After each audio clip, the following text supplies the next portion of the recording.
चला आज बनवूया आपण झटपट आणि एकदम साध्या सोप्या पद्धतीमध्ये वाटाणा फ्लावरची भाजी।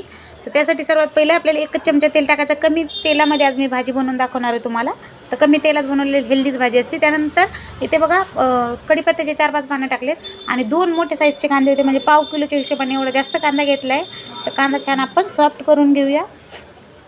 एकदम झटपट आणि साधी सोपी ही भाजी आहे, टिफिनसाठी बनवली। तर कांदा सॉफ्ट झाला की याच्यात आपलं घरगुती लाल तिखट टाकायचं आहे। तर तुम्ही तुमच्या आवडीप्रमाणे तिखट कमी जास्त करू शकता। त्यानंतर आपण याच्यामध्ये 1 चमचा हळद टाकली।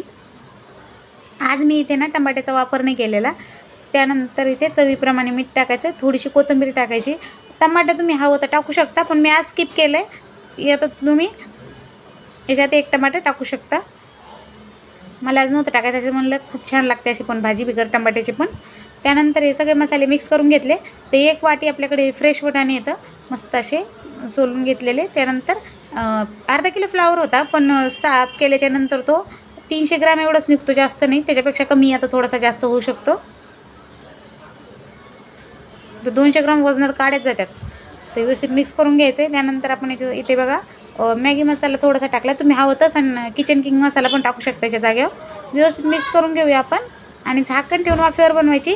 3 ते 4 मिनिटासाठी झाकण ठेवायचं, स्लो गॅस ठेवायचा म्हणजे खाली लागत नाही भाजी।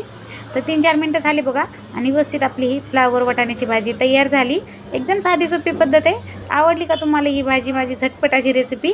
आवडली असेल तर व्हिडिओला एक लाईक करायला विसरू नका। गॅस बंद करू, थोडीशी कोथिंबीर टाकूया।